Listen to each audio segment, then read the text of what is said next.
अबाबिल और कौवा। ईस्प की कहानी। जंगल में एक ऊंचे पेड़ पर एक अबाबिल पक्षी रहता था।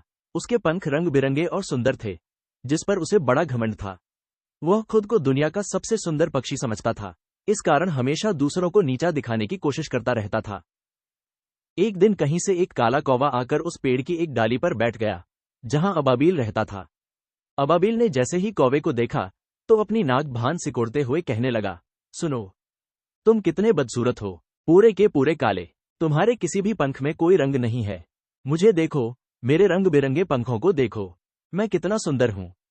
कौवे ने जब अबाबिल की बात सुनी, तो बोला, कह तो तुम ठीक रहे हो। मेरे पंख काले हैं, तुम्हारे पंखों जैसे रंग बिरंगे नहीं, लेकिन ये मुझे उड़ने में मदद करते हैं। वो तो मुझे भी करते हैं। देखो, कहते हुए अबाबिल उड़कर कौवे के पास जा पहुंचा और अपने पंख पसार कर बैठ गया। उसके रंग बिरंगे और सुंदर पंखों को देखकर कौवा मंत्रमुग्ध हो गया।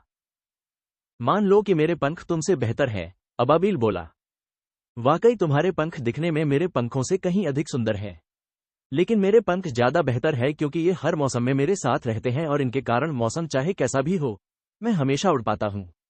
लेकिन तुम ठंड के मौसम में उड़ नहीं पाते, क्योंकि तुम्हारे पंख झड़ जाते हैं। मेरे पंख जैसे भी हैं, वो मेरा साथ कभी नहीं छोड़ते, कौवा बोला।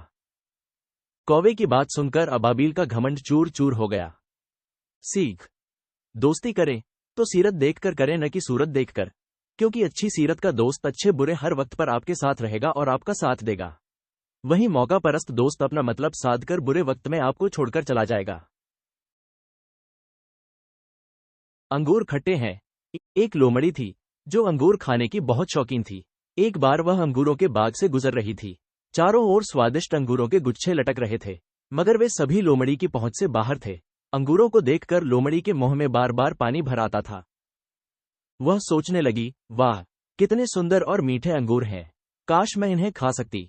ये सोचकर लोमड़ी उछल उछल कर अंगूरों के गुच्छों तक पहुंचने की कोशिश करने लगी, परंतु वह हर बार नाकाम रह जाती। बस अंगूर के गुच्छे उसकी उछाल से कुछ ही दूर रह जाते थे।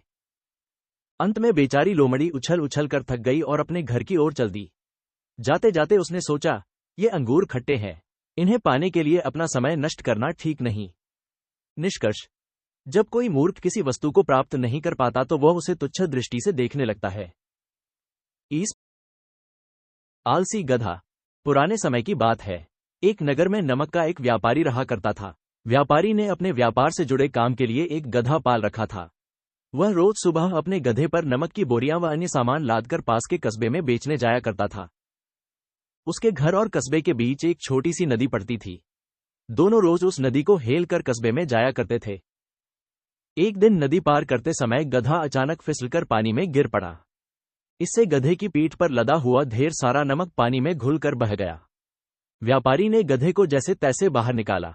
पानी में गिरने के वजह से गधे को तो कुछ नहीं हुआ, पर ढेर सारे नमक के पानी में बह जाने की वजह से उसका बोझ जरूर हल्का हो गया था।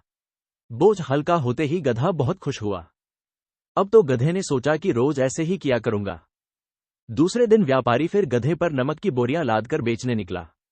उस दिन फिर नदी पार करते समय गधा जानबूझकर पानी में गिर पड़ा। ऐसा करने से गधे को तो आराम मिल रहा था, पर व्यापारी को रोज रोज नुकसान उठाना पड़ रहा था।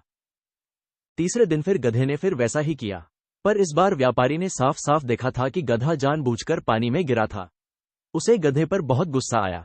इधर गधा अपनी चालाकी पर बहुत खुश था। व्यापारी ने सोचा कि ऐसा रोज रोज तो नहीं चलेगा। उसने एक तरकीब लगाई। अगले दिन उसने गधे की पीठ पर नमक की जगह रुई के गट्ठर लाद दिए। ये देख गधा बहुत खुश हुआ। उसने सोचा कि आज तो पहले ही कम बोझ है, जब मैं पानी में गिरने का नाटक करूंगा तो बोझ कुछ और हल्का हो जाएगा। यही सोचकर वह खुशी खुशी चल दिया। नदी आते ही वह पानी में गिर गया, और पहले की तरह व्यापारी ने उसे जल्दी से बाहर नहीं निकाला। फलस्वरूप रुई के गट्टों ने खूब पानी सोखा और बोझ पहले से कई गुना बढ़ गया। पानी से बाहर आने में गधे को बहुत परिश्रम करना पड़ा। अब उससे चला भी न जा रहा था। व्यापारी तो पहले ही जला बैठा था, क्योंकि उसने उसका काफी नमक पानी में बहा दिया था। जब गधे से न चला गया तो उसने डंडे से उसकी खूब पिटाई की। गधे को अपनी करनी का फल मिल गया था। उस दिन के बाद से उसने पानी में गिरने की गलती फिर कभी नहीं की। उत्तरी हवा और सूरज। एक समय की बात है, सूर्य और उत्तरी हवा में यह बहस छिड़ गई कि उन दोनों में कौन अधिक शक्तिशाली है। उत्तरी हवा ने सूर्य से कहा, मैं तुमसे अधिक शक्तिशाली हूं। नहीं, तुम मुझसे अधिक शक्तिशाली नहीं हो, सूर्य ने कहा। इस प्रकार वे दोनों एक दूसरे से लगभग 6 हफ्तों तक बहस करते रहे, मगर मामला था कि उलझता ही जा रहा था। अंत में उत्तरी हवा ने कहा, चलो देखते हैं कि हम दोनों में कौन सबसे अधिक शक्तिशाली है। ठीक है, मैं भी राजी हूं, सूर्य ने कहा। तभी अचानक उन्होंने देखा कि सामने से एक यात्री आ रहा था। उसे देखकर हवा को अपनी शक्ति का प्रदर्शन करने की एक युक्ति सूझ गई। उसने सूर्य से कहा, देखो, वह यात्री आ रहा है। हम दोनों में से जो भी उसे अपना कोट उतारने पर विवश कर देगा, वही शक्तिशाली समझा जाएगा। सबसे पहले मैं प्रयत्न करूंगी, तब तक तुम बादलों की ओट में छिप जाओ। सूर्य के बादलों में छिपते ही हवा बहुत जोर से चलने लगी, मगर हवा में जितनी अधिक तेजी आती, यात्री उतनी ही मजबूती से अपना कोट अपने शरीर के इर्द गिर्द लपेट लेता, ताकि वह ठंड से बचा रहे।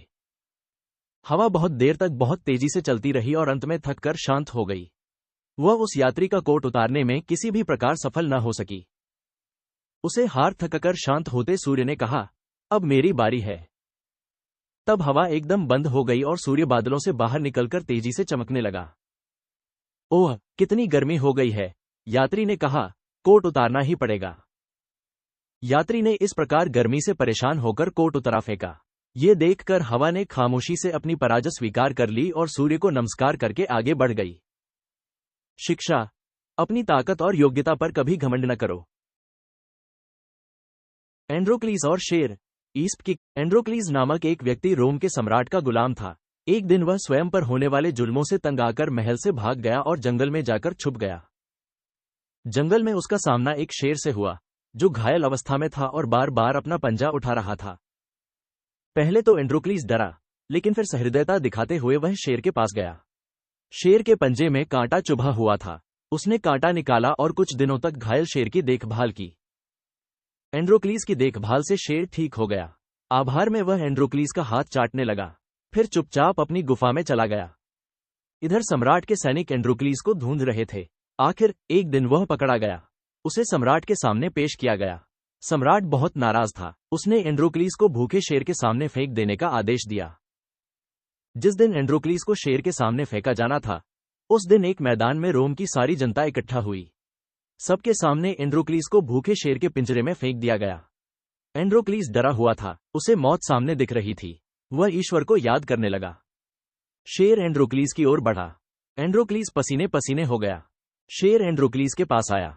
डर के मारे एंड्रोक्लीस ने अपनी आंखें बंद कर ली। लेकिन यह क्या? एंड्रोक्लीस को मारने के स्थान पर शेर उसका हाथ चाटने लगा।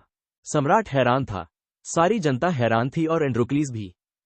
अंततः एंड्रोक्लीस समझ गया कि हो न हो, यह वही शेर है जिसकी घायल अवस्था में उसने देखभाल की थी।